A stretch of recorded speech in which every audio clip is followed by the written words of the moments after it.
Ladies and gentlemen, good day and welcome to the Explio Solutions Limited Q1 FY22 earnings conference call. As a reminder, all participant lines will be in the listen-only mode, and there will be an opportunity for you to ask questions after the presentation concludes. Should you need assistance during the conference call, please signal an operator by pressing star then 0 on your touchtone phone. Please note that this conference is being recorded. I now hand the conference over to Ms. Asha Gupta from Christensen IR. Thank you, and over to you. Thank you, Stanford. Good afternoon to all participants in the call. Welcome to the Q1 FY22 earnings call of Explio Solutions Limited. The results and investor presentation have been already mailed to you, and they are also available on the company's website. In case anyone does not have a copy of press release or presentation, please do write to us and we'll happy to send you the same. Representing the management today, we have Mr. Balaji Viswanathan, Managing Director and CEO, and Mr. Desikan Narayanan, Chief Financial Officer. Mr. Balaji will start the call with brief overview of the quarter gone by, which will be followed by Mr. Desikan, who will be getting into detailed financials. After that, we'll open the floor for Q&A session. As usual, I would like to remind you that anything that is mentioned in this call which gives any outlook for the future or which can be construed as forward-looking statement must be viewed in conjunction with risks and uncertainties that we face. These risks and uncertainties are included but not limited to what we have mentioned in the prospectus filed with SEBI and subsequent annual report, which you can find it on our website. Having said that, I now hand over the floor to Mr. Balaji. Over to you, sir. Yeah, thank you, Asha. Thank you so much. Good afternoon, everybody. Thanks for joining our call. Just to give a quick overview about the quarter gone by, we have had a reasonably good quarter, and we continue to see positive trends, both in terms of pipeline and in terms of opportunities that actually presents to us. The entire ITES industry in India, or rather across the globe, is actually seeing a good amount of traction thanks to the acceleration of the digital transformation and acceleration of many projects that the clients are trying to do over the last couple of quarters. The initial challenges around COVID seems to have gone by, and people are making sure that they are keeping abreast with the latest technologies, more in terms of security and digital transformation as well. So that's actually giving us some opportunities, similar to how all our peers and the bigger IT companies in the Indian IT industry as well. So that we continue to see good traction in the demand across all the regions, particularly in Asia, and we've also seen demand picking up in Europe as well. The opportunity for specifically automation, digital services, and specialized testing, which is around testing the digital enablement and also on security and performance, has been growing significantly, and that's where we see maximum amount of demand as well. During the first half of this calendar year, we have added actually some key strategic clients. One client who is actually based out of Asia Pac, and other client which is a large global company which is operating out of India already, and they are strengthening their offshore and India presence. And both of them are looking to contribute to more than $1 million during this particular calendar year. Digital services continues to grow from close to around 14 to 15% of our revenues in December 2020. Currently, it's doubled from there, and it's close to around 29% right now. And we expect it to be around 33%, during the end of this calendar year. Our offshore business contribution has once again significantly changed, and that continues to change over the last 3 quarters, with more work coming offshore and some of the on-site presence reducing, which is actually good for us from a margin perspective, even though not so much from a top line. Currently, almost 60%, or rather over 60% of our business comes from the offshore headcount, around 40% comes from on-site compared to 48%, was the offshore contribution year on year if I were to compare 4 quarters back. So that's actually helping us in building a robust platform in India and also in helping us in making sure that we are able to forecast and anticipate the kind of demand that we can expect, and based on that we can skill and look at what kind of capability that we need to build as well. While the industry trends and the kind of heating up is also having a negative impact, primarily because the costs are increasing significantly. We are also seeing an increased amount of attrition similar to all our other IT peers as well. While that may actually have a temporary impact on our costs, but we don't see that having a large long-term impact. We expect it to probably last for another couple of quarters at best.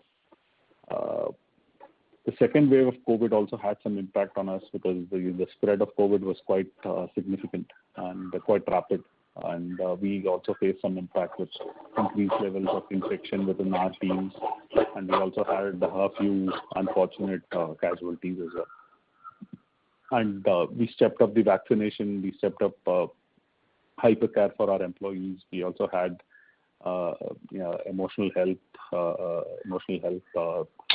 assistance, which we provided through external specialists as well, trying to work through the current stressful situation across both the team members and their families.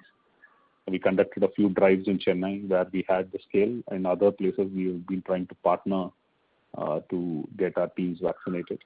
We are probably currently at approximately 55 to 60% of the teams getting vaccinated, and we still have the remaining people who have to complete their vaccination doses, and which we are constantly following up as well. On the merger of the unlisted entities, which we announced around 3-4 weeks back, the process has started. We have applied, or we have submitted our representation to the regulatory authority. We are going through the process. The process would take anywhere between 2 quarters to 7 to 8 months. We expect, in the best case scenario, to get this completed by Q1, the calendar year Q1 of 2022, that is March 31st, 2022. But give or take the kind of time frame that it takes nowadays due to the pandemic, it may probably happen either in March or latest by April. So given that, we may probably not have all the information about the unlisted entities which we can present here, because they still follow the same private limited company norms and regulations, which is not the same as what we do in terms of quarterly results and publishing. Apart from that, we have signed up for the facility in Coimbatore.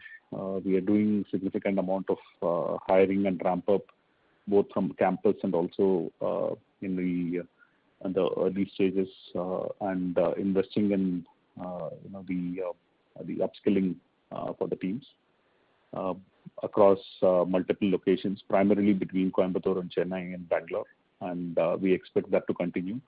And we are also working on enhancing that to spread across Pune and the other locations as well, anticipating to be ready before the actual merger of the entities as well. So that's quickly about the past quarter and some latest updates. I'll pass it on to Desikan to cover the specifics on financials. Thanks, Balaji. Good evening to all. We started the first quarter of FY 21-22 with a revenue of 88 crores compared to 79 crores in the previous quarter. Growth was around 11%. We have reached a new benchmark in the revenue numbers compared to any of the previous years. EBITDA ended at 14.6 crores against the previous quarter of 19.1 crores. We did see a drop in EBITDA percentage to 16.6% compared to 24% in the previous quarter. Earnings per share has moved to 16.6% from 10.72 to 12.5 due to PAT ending higher compared to the previous quarter. Major contributor to the increased costs mentioned by Balaji was from salary cost and third-party consultant cost due to headcount increase. The third-party consultant cost is grouped under other expenses. That's the reason you see the increase in the other expenses starting previous quarter. This started from previous quarter, we did this change. Our third-party headcount increased to 336 now from 253 last quarter. Other than third-party consultant, we also incurred costs during the quarter, cost of merger program and some training. And we also had some rates and taxes reversal in the previous quarter because of the previous quarter we had a true up of rates and taxes. This quarter it shows a little higher amount. So that's about the reason for the change in the expenses. And then the other income, it also includes forex gain of 26 million. Last quarter we had a loss of 23 million. And looking at that is on quarter-on-quarter comparison. With respect to last year, same quarter, year-on-year comparison, we had a 16% growth year-on-year, with revenue ending 88 crores as compared to 77 crores in the previous year, same quarter. Dip in EBITDA from 25.5% to 16.6%, majorly contributed by the same set of reasons what I mentioned before. PAT is at 14.1% against 18.3% in the previous year, same quarter. So this is the brief about the result. Now I'll open it up for the Q&A session. Thank you very much. Ladies and gentlemen, we will now begin the question and answer session. Anyone who wishes to ask a question may please press star, then 1 on their touchtone telephone. If you wish to remove yourself from the question queue, you may press star, then 2. Participants are requested to use handsets while asking a question. Ladies and gentlemen, we will wait for a moment while the question queue assembles. To ask a question, please press star, then 1.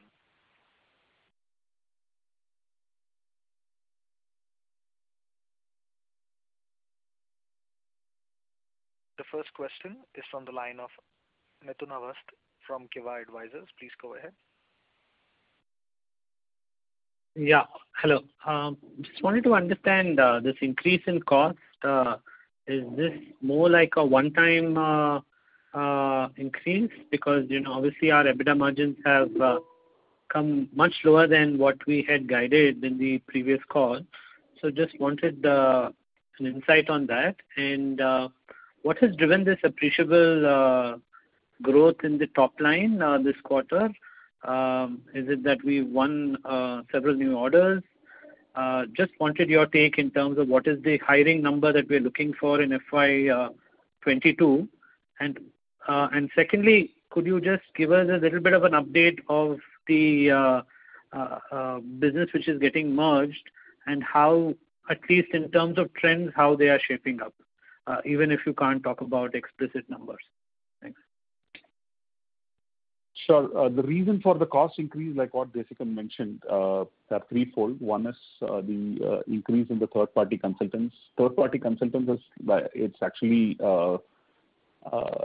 it's the delivery team primarily, but instead of hiring them in our roles, we are actually trying to source it through consultants so that we can actually deploy them faster. Because if you were to hire laterals from the market, it takes anywhere between 30 to 60 to 90 days, depending upon what kind of notice periods that they go with. And that's the reason why we normally go through consultants for short-term requirements or who we need to hire, faster. And that is the reason. And typically what happens is that there is a time lag from the time you hire before you deploy them of anywhere between 3 weeks to 4 weeks, because it takes that kind of time frame to do background verification and all those other elements, because we service mostly financial services clients, and we can't just hire and deploy them straight away. So that's the reason why you see that now, because if you were to look at the growth, most of it is like it has a lag effect. So you will see this over the next couple of quarters as well as we see the demand. But it's not on one time. It's not something which is going to be a long-term impact per se. it will settle down as we start hiring more in the coming quarters as well. And the second element of the cost increase is like what Desikan mentioned earlier around the merger costs and some of the rates and taxes which we reversed in the last quarter, because of which we saw a higher EBITDA margin in the last quarter. So now there are no reversals because most of the catch-up accruals and reversals happen only at the end of the financial year. So that's the reason. So there is no systemic challenge, and we still expect that we would be in that anywhere between 18 to 19% EBITDA margins is what our expectation is, even though it's not a guidance per se. On your second question on what is driving the growth, it's similar to what you see across the Indian IT industry. There is a lot of demand, pent-up demand, because of which was held up in the first 3 quarters of COVID, which is now surfacing, and everybody wants to try and accelerate most of the digital transformation program because they want to reach to the customers faster as they see competition catching up as well. So that's the primary reason. So the demand is increasing, and primarily the demand is increasing in the newer technology spaces and also the traditional testing spaces as well. And we see demand across Asia, US, and the European markets as well. And we have seen the change. If you were to look at the earnings presentation as well, it talks about the growth by region, and you could see that the primary growth has been in the Asia Pac and the Europe region primarily. And on the last question on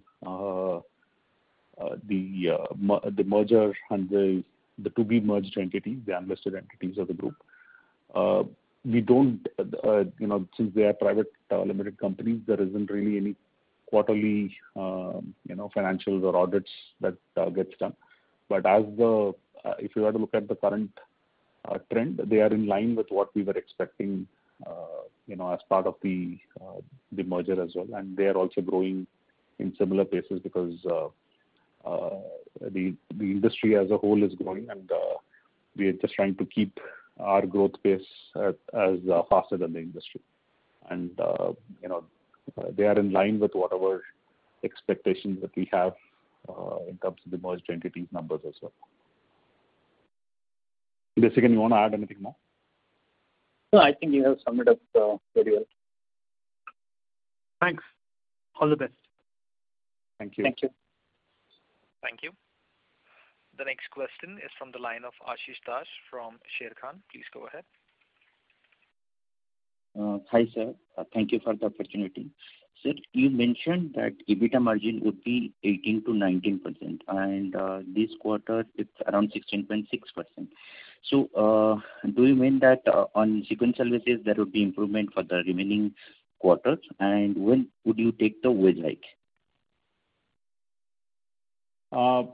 Yeah. So, like what I mentioned, the primary reason for the cost increase or the EBITDA margin to go down is around the third-party costs, third-party consultants whom we are hiring, to deliver. And, depending upon when they get hired and when they are able to bill, is where the lag is. So some of the growth which happened in the month of the last part of May and June, we have to hire and keep them for 3 weeks or so when their verification and all those kind of stuff happens. So that is the reason why there is a lag. Over a period of the next 2 to 3 quarters, it will all settle down because the pipeline will become streamlined. So we expect that for the financial year, we'll still be in the range of around 18%. And in terms of sorry, I missed your second part of the question. Salary hike, I asked. The salary hike is calendar year, so our salary hikes actually happen in January. But the kind of pressure that we are seeing on costs, particularly on compensation from the industry, the kind of the salary increases that we are seeing in the market, we may probably have some impact when we do the salary hikes in January. But we are still confident that we should be able to manage some of the other levers if we are able to increase the offshoring percentages and the rest of it. Okay. You are mentioning that in Q4 FY22, you will take the salary hike, right?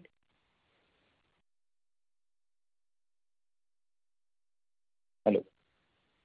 Yeah, sorry. Yeah, we lost you in between. Okay. I'm asking, when you mentioned that January is the cycle for your salary hike, so you would take salary hike in Q4 FY 2022. That's right. Correct. Okay. And sir, on the revenue side, last con call you mentioned that the growth would be between 15 to 20% in FY 2022, but the Q1 sequential growth has been remained strong, 11%. So you are saying that demand is strong. You are hiring third-party consultant and all these things happening. So the growth momentum on sequential basis, can we expect to continue for the remaining quarter? Yeah, that's we expect that it will continue for the remaining quarters as well. Q4, that is the quarter of October, November, December, normally gets a little slowed down because of number of holidays. But overall, I think for the financial year, we should still see the 15% plus growth that we talked about. Sir, on sequential basis, I'm asking, on this quarter you have reported 11% Q1Q. If this happens, this run rate goes on, so it would be the growth would be around 25 to 30% year on year in FY 2022. That's what I'm saying. So your Q4 or Q3 of the financial year, considering that the number of working days will be much lesser compared to the other quarters, and most of the countries go on holidays and other stuff, we may have a small, plateau there. But other than that, the rest of the quarters should still see, the one which we're talking about sequentially at 10 to 15% growth, and that could end up anywhere between 15 to 20%. Okay.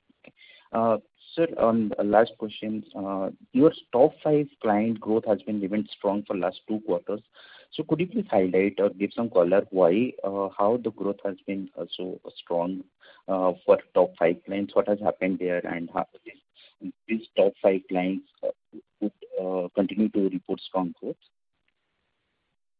Yeah, so it's not the same top 5. So that is what I had mentioned in the initial comments as well. We signed 2 new customers between Q4, the calendar year, that is October, November, December 2020, and the Jan, Feb, March 2021. We signed 2 new clients who have actually now moved into our top 5 as well. Primarily, these 2 clients are actually contributing to an accelerated growth, and our existing customers, like I mentioned earlier as well, saying that we have done investment in sales and client engagement teams in Spain and in Belgium, that we have some of our strategic customers, and that's showing some results as well. Okay. So my last question, if I can, last con call, you mentioned that the combined entity cash position was 277 crore. So any number around that as of June 30th, 2021? And as we mentioned that there are supply side issues and some margin impacted, with some margin impacted for our entity, XPO Solutions. So is there, can you give some qualitative commentary? Is there any impact on unlisted companies' margin? On the cash side, I think we have what we have is 131 crores is our cash balance. We want to know the number of the unlisted companies since we are not auditors. So I can tell that only for our listed company. And I'm sorry, I missed the second question. Can you repeat it if you can? There are supply side issues in the industry. So any qualitative commentary from your side? So how our margin for the unlisted entity was 19%. So is there any impact also for the unlisted companies on margin front due to these supply side issues? I think Balaji was mentioning about the unlisted company, that on overall trend, it seems to be in the same trend of what we saw in the month of March that continues. But on the margin side, it is generally doesn't have the quarterly things have ups and downs on this. So we don't see any much changes in that. But once the quarter moves to the second and third quarter, that we will have a more known numbers which will come out rather than the first quarter to look at it. Thank you so much, sir. I have more questions. The supply side issues, Mr. Das, the supply side issues are not impacting what we are delivering to our customers right now. So. Okay. Thank you, sir. I have more questions. I will come back in queue. Thank you. Okay. Thank you. Thank you. The next question is from the line of VP Rajesh from Banyan Capital. Please go ahead. Yeah, hi. Thanks for the opportunity, and hopefully I'm audible. Congratulations, Balaji and Desikan, on very strong traction on the customer side. So Balaji, if you can just give a little more color on these two large customers, in terms of what segment they are in and who, what the competitors for this piece of business, that would be helpful to start with. Sure. So one is actually a large payment technology company who have customers and their own services across the globe, and we are actually servicing them, through their own center in India, and we are doing it through their own center in India for multiple geographies, including their US operations and their European operations, and also the Middle East operations as well. So that's one customer where where we have been growing quarter on quarter sequentially for the last three quarters. That was signed sometime in November, the first week of December of 2020. And the second customer is actually another multinational insurance carrier, but this is signed in the Southeast Asian market, covering across Singapore, Malaysia, and Indonesia. And this is also for their digital transformation program, and how we are helping them in both in the quality assurance services and also in security and performance engineering services as well. Great. And any update on the US side? Have we hired? I think we hired some people last quarter, if I remember correctly. So that's right. How's that coming along? If you can just comment on that. We hired a person last quarter, and he started the traction, and the pipeline is something which is coming up at this particular point of time. We are also organizing a couple of events and road shows in the US by end of September and early October as well, just to try and create some brand visibility for ourselves. And there is a inside sales team which we have dedicated for the US market as well, to try and build some of the leads and opportunities through him. And we expect that we should start showing some results starting from the next quarter onwards. Got it. And just on the numbers, if I look at your other expenses year over year, they have gone from 16 crores to over 30 crores this quarter, right? Year over year basis. Yeah. So whereas the revenue year over year has gone up by 12.2 crores. So obviously, you won't be hiring these consultants at a negative margin. So I'm assuming the merger cost must be also a big chunk in that 30 crores number. So any color on that? But predominantly, it is only the third-party consultant increase. I mentioned about the number of people, almost 100 people increase. But compared to last year, it is much more. Last year same quarter, we had around 120 to 130 third-party consultants. Now it has grown up to around 300 odd consultants. So that's the reason you see the big increase in the third-party consultant cost. As far as the merger, it's in the range of around 20 million is the range what we have spent on the merger related expenses. And you would see that going through in the next few quarters also, basically? Which you are talking about, the merger? The merger cost. Or Yeah, the merger subcontract? cost. Merger cost will reduce because major part of the things has been done. Now only it's the milestone which is pending is the SEBI and there are only two things. One, we need to get the stock exchange and SEBI and NCLT. So there it's only a part of the cost will be coming in. Not major cost will come in. Most of the cost is got done for all the DDs and other related items. Okay. Yeah, but one thing which, Desikan, just to add, there is one big element of stamp duties. Stamp duties, sorry. Part of the mergers. Yeah, that's a huge component. That's a big one. Yeah, that's a huge And that will happen when we get the final NCLT approval, which is expected either in March or April of next year. Yeah, correct. Okay. And any idea what that cost would be like in amount terms? I can check and get back to you because it depends upon the number of shares we issue as well as the market involved. I'll get back to you on that. Okay. And lastly, what was the contribution from the group in this quarter, and did it increase compared to the last quarter? It was almost flat. It was around 21% of our revenue was from the group. Okay.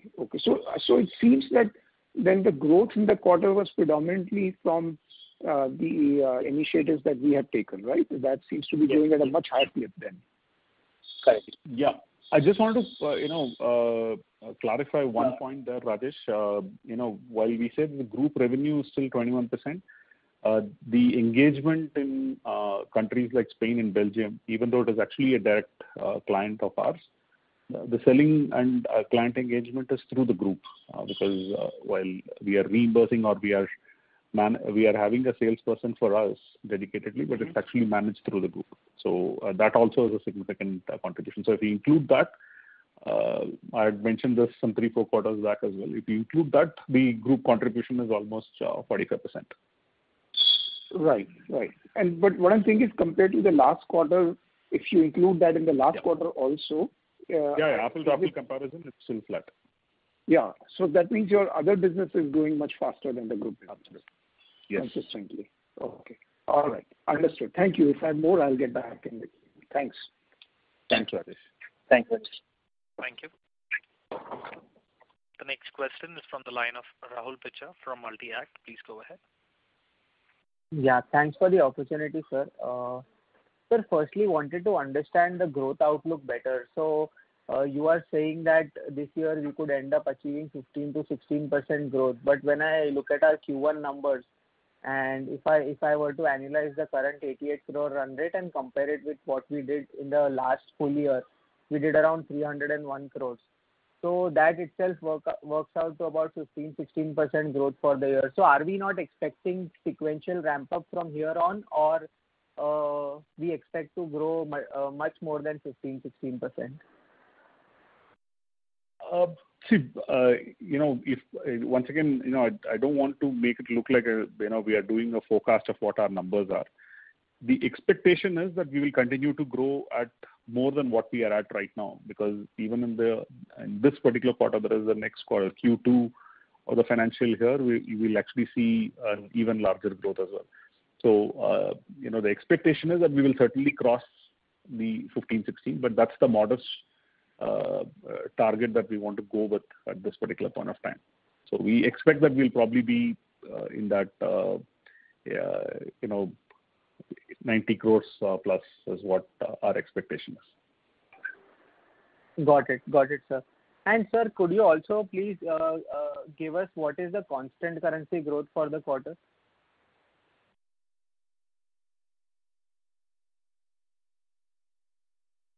Hello. Yeah, sorry. Sorry, no, I can give it. Sorry. No, I was on mute. Sorry. On the quarter-on-quarter, the constant currency growth was 10.3%. Year-on-year, it is 12.8%. Okay. And sir, on the headcount, could you please share what is the employee count, including subcontracting, end of June 21 compared to what it was a quarter back? The subcontractor is around 330, and including the employee, it is 1,000. 1,470 is what. 1,470. 1,470. Yeah. Okay. And sir, what would be our utilization in the first quarter? Around 83%, 83 to 84%. Okay. And what would be the optimal utilization for us? 85 to 86 is what we normally target. All right. So last question from my end, sir, on capacity office space that we have at a group level, what is the kind of headcount that it can accommodate? And after this new Coimbatore thing that we have done, what would that capacity increase to? So the Pune entity has a lot of capacity because it's an SEZ location. It's a 2-acre campus, and the current constructed capacity, it's around 1150 to 1200, out of which only around 800 is being used. And then there is another bare shell which also can accommodate another 700 to 800. So the merged entity, our current capacity itself will actually, that is including the Coimbatore one and all the other centers put together, our current capacity itself will actually take us to close to 4,300. And we expect that, as part of this new normal of work from home, we expect that at least 20% of our population will continue to operate from home even after, even post-pandemic. So that should actually give us a capacity of at least 5,500 to 6,000 people with whatever facilities that we have got right now in the merged entity or going to be merged entity. Okay, got it, sir. Thank you for answering my question. Thanks. Thank you. The next question is from the line of Rajesh from Zenith. Please go ahead. Yeah, good evening. My question is what are the challenges that you foresee with the merger, and what kind of opportunities that you foresee with the merged entity? Challenges with the merger, it's two different entities, and obviously the challenges is basically to make sure that we are able to integrate both people and processes effectively, and that's the challenge with any merger, particularly in a services industry. The importance of people is very, very important. That's the most critical element, and so that is what will probably be our endeavor to make sure that we do that right. And in terms of opportunities, there are plenty of opportunities. The first thing being, the entire engineering capability that we can take to our direct customers, and the opportunity of trying and leveraging more work from the group now that we have an end-to-end, capability in one entity rather than, going between multiple entities, which was the case earlier. So both of those put together, we are quite confident that the kind of opportunity that presents, is quite strong, and will continue to drive our growth over the next at least 2 to 3 years. So can we see more traction from the US business in that case? Not from the US business, I'm saying from the group, because US business, I'm sure, if you were there in the last call where Rajesh Krishnamurthy was also there, post the merger. The US business, the group is not, we have close to around 70-80 million worth of business from the US. That's not the biggest forte. Our biggest strong geography is still Europe, and we still have a lot of opportunities which we haven't tapped there in Europe itself. Mm-hmm. Okay. Thank you. All the best. Thank you. Thank you. The next question is from the line of Vikesh from ONGC. Please go ahead. Yeah, just one question. Can you give some idea of what is the order book position of the Explio, and what will be the order book position for the merged entity at this moment? Desikan, you want to take that? For the merged entity, it will be difficult to tell that. Only we can say about us compared to what we have, because we only follow ours. We don't get into that as of now. For us, if you look at the order book facility, for this quarter will be a major quarter for us, where we have Middle East going in and also APAC also. We are seeing more traction coming in out of the existing client, which will grow in the APAC. And we see some traction from Europe, as well as some of the client also is coming out in the US. So that way, we see that we will be achieving little more than what we thought in the quarter 3. Quarter 2 of the financial year. Quarter 3 will be a little bit slumped, as Balaji was mentioning that we have holidays and leaves coming in. There we see a little bit slump, not to a greater extent, but we will have a slump in but the more traditionally is our little weak quarter, what generally we have. And quarter 4, we see that it will be like a little bit higher to around 10-15% higher than what the quarter 3 will be. That's the way it is, and we see that more traction. It is more from an angle of how we are going to serve them is the thing which is going to come in, because the demand is there in the market. We need to time the demand and get the people and supply it. That's the more challenge currently we are facing into. Okay, but can you give some idea about quantified numbers? Like you said, 15% more, 18%. No idea on quantified number, because in other companies I get to hear quantified that our what are the positions like, say, 400 crores, something like that. Generally, we don't give a guidance. That's the reason we are like consistent and giving a quantity-wise percentage, because that becomes a guidance statement from us, which it is not something which we do. We can generally give an overall kind of how the trend will be in each quarter, what we are coming out until the end of the financial year. Giving a specific percentage will also always be we generally don't do that. That's the reason resistant in giving it. Yeah. But overall, what Balaji said, in the year-on-year, we are looking at something around 15% is the one which we are saying there. But on a quarter-on-quarter basis, it will be too detailed for us to even give it as a guidance. Okay, fine. Yeah, thank you.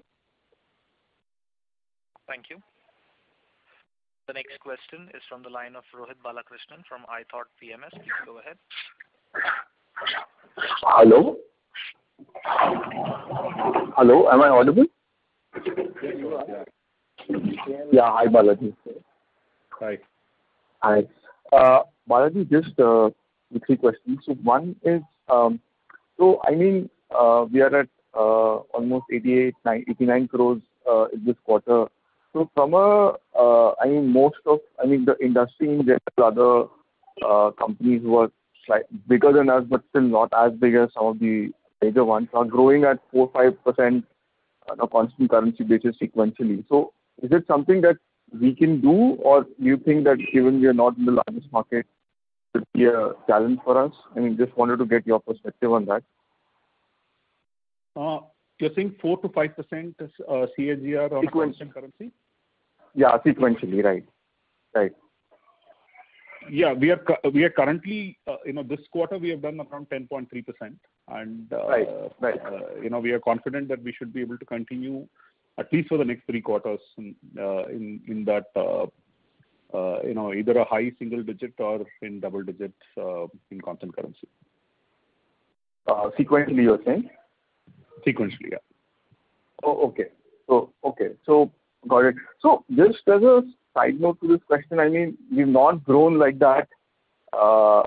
In a very long time. So just from an organization perspective, are we geared up? In terms of bandwidth of maybe middle management. Is there something that from that thing because that kind of growth is. I'm sorry to interrupt. So your voice is breaking. Yeah, I get this. Are you saying that whether we are geared up for that kind of growth? Yeah, we are, Rohit. Yes. We are building that capability, and we are leveraging the full benefit of what the group offers as well. Because if you recollect 2-3 quarters back, as soon as Rajesh joined, we made that announcement around what the group is doing in terms of consolidating all the capabilities and competencies, with under digital capability and also on automation and quality capability as well across the globe. And that capability is something which we are leveraging to the maximum extent to make sure that that particular team guides the the middle management team here and also helps us in recruiting the right kind of talent as well. Sure. The other question was, I think in the con call that happened some time back after the merger, I think Mr. Krishnamurthy said that they at a global level there is a target to sort of increase the overall offshoring from single digit to 20% or so, or 25%. I mean, has that process started? I mean, I think you mentioned that this quarter also the group business was sort of flat. So, I mean, is it that once the merger has happened, only then the process will start, or just wanted to get some sense? Yeah, the process has started. There is a specific governance around what is being offshored and how it is being offshored. But most of it is around the engineering business where the offshoring percentages have been traditionally very low. So once we do the merger, you will probably start seeing a lot more traction there, because that's where the focus to increase the offshoring is, because that's the low-hanging fruit, and that's where the maximum number of opportunities are. Right. And typically, engineering services is a higher margin business. I mean, I'm not taking what numbers you've given, because I think there was some one-off there in terms of COVID, etc. But in general, is that business a higher margin business in general? I'm asking, and going forward also, would that be a margin accretive for our business, I mean, for the listed entity? The margins are not very different. It is slightly lower than the typical IT services margin, but it's not very different. Particularly when we do offshoring and particularly when we do the transfer pricing through the group, the margins don't differ much, because it's, at the end of the day, a cost plus when the group business comes in. Right. Okay. I think that is pretty much it from my side. Thank you very much, Balaji, and all the very best. Thanks. Thanks, Rohit. Thank you. The next question is from the line of Rohan Advant from Multi-Act. Please go ahead. Yeah. So thanks for the opportunity. Most of my questions have been answered. So just on the financials of the unlisted company, you said they are private limited and they don't do the quarterly thing. So when will we get to know these financials? Will it be afterly, or will it only be after merger that these financials will be disclosed to the shareholders? Generally, the way it happens is it will be around the end of the year. They have their own audit cycle where it starts around January, February time frame for them to close it for the 31st March. So that's the time we expect that we can get audited numbers from them. Okay. So until that, our date of yeah. Go ahead. Sorry. And also the date of our date, if you see the merger date, the date is also 1st April 2022. So maybe at that time we will have the full-fledged financials of all these three. After that, once that audit is over, then we will have some numbers in place so that we can provide it to everyone. Got it. Sir, and when you talked about our current capacity and you adjusted it for work from home, and you said it's 5,500. This is including the recent announcement that you made of Coimbatore increase of capacity and recalibration in Chennai, or that will be over and above that? Yeah, this includes the Coimbatore capacity as well. We have rationalized some of our premises in Chennai, and we are looking at primarily utilizing Coimbatore and the spare capacity that we have in Pune. Okay. So, and this capacity you expect to utilize at the group by FY23 end? Is that the plan? Yeah. So, like what I mentioned, the Pune capacity, there is only one part of it which is ready and which we can use right now. The other one is a bare shell at this particular point of time, which we will which we will develop or which we will, fit it out, once we have the right level of demand. And including that premises, by 23 is when we expect, that demand to be fulfilled. Okay. So, and lastly, on the engineering R&D piece, if I look at the XPO group, I think about, more than 60% of its revenues are in R&D. Could you give us some color on the kind of services that they do? Is it software, mechanical, electronic, and is there any peer set, that are they like, say, the LTTS of India, or is that different? Who do they compete with? Because over time, this would become a larger piece of the merged entity. So something on that. Thanks. Yeah. So the engineering services, the key elements which I've done from India is primarily around what we call it as emerging engineering services, which is around embedded systems and software design and software testing and software validation for the automotive and avionics industry. And the other one is the mechanical industry, which is around the plants and setting up of plants and setting up of assembly lines and the assurance around those particular services. These two are the major ones. The third, which is fastest growing even in that segment, is the digital services within the emerging engineering services as well, which is around embedded systems and the automated car and the electronic vehicles and all those kind of elements as well. So these are the segments which are growing faster. And on your question on when the entity gets merged, the entity that is getting merged is only around 78% or 80% of the listed entity at this particular point of time. They are not larger than the current listed entity. But the expectation is that it will grow faster because as they start doing more offshoring. Got it. Thanks for taking my question, sir, and all this. Thanks. Thank you. Thank you. The next question is from the line of Subhash Naik from Tridap Capital. Please go ahead. Thanks for the opportunity. If I'm correct, you said you will have utilized the capacity of 5,000 plus people by FY 23 end or calendar 23 end? The expectation is by calendar year, by December 2023, give or take 2-3 months here and there, which will basically complete the financial year as well. So that's typically what we are assuming, that is more than doubling the capacity. We are at 2,300 today, both combined between Pune. No, we are at 3,400 today. 3,400. Okay.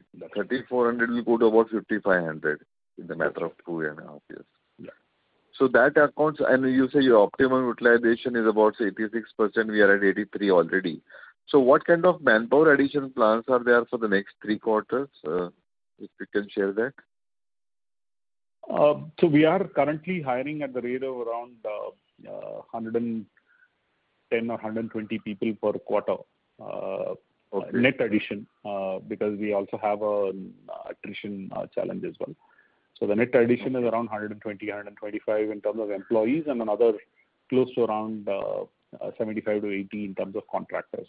So that's what we expect for this quarter, that is the Q2 of this financial year.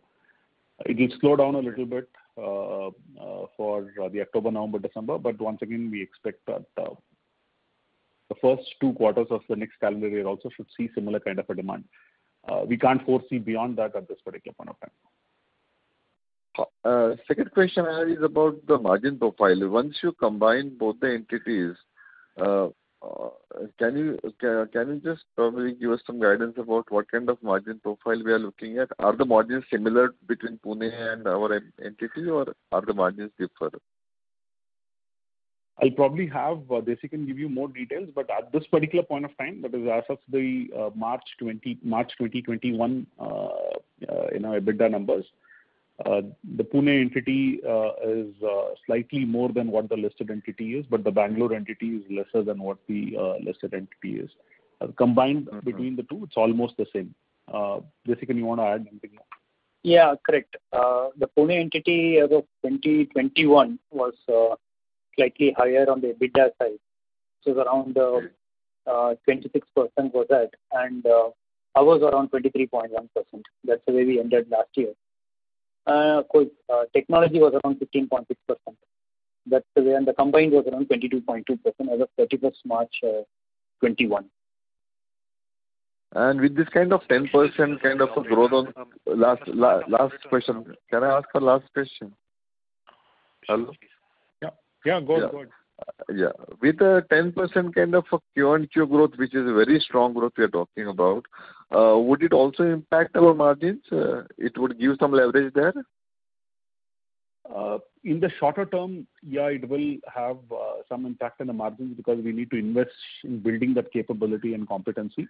But in the longer run, that is over a 3 to 4 quarter time frame, it should ease out as we build the pipeline and streamline it. Okay. Thank you. Thanks for that. Thank you. Thank you. The next question is from the line of Faisal Hawa from HG Hawa and Company. Please go ahead. So, sir, within engineering R&D, what would be the pecking order of our parent in the world listings, or how are the top 10 engineering R&D firms of the world?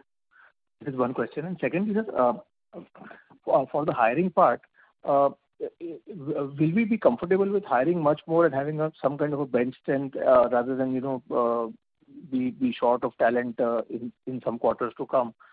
And how will we strategize that? And third, do we see any kind of a cultural or any kind of issues in integrating both the firms, as far as management structure or the leadership or even the because we've had 2 different leaders for both the companies, so and we propose to continue with that arrangement as a separate business unit. So do we see any kind of cultural issues in integrating both firms, which are actually in very, very different verticals? Okay, I'll probably go from the last one. We don't see any cultural issues because we have always been part of the same group. So that has never been a concern. And it's not 2 different businesses because the Pune entity, 90% of the business has always been on the quality side of the it's been on quality assurance, which is similar to what Explio Solutions have been doing. So it's not very different.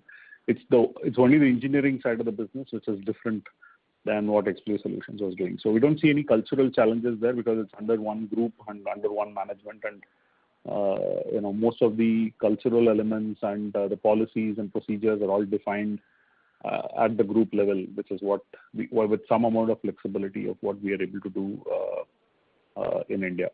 On your second question on bench and what we are trying to do in strategizing for building the supply side or building the capabilities or the capacity, we've always had a small bench to cater to our future demand, but the demand nowadays is higher than that, and the challenge always is that you can't keep people idle, and with the kind of demand that the others are seeing, the guys whom we keep idle are the ones who will get targeted first as well.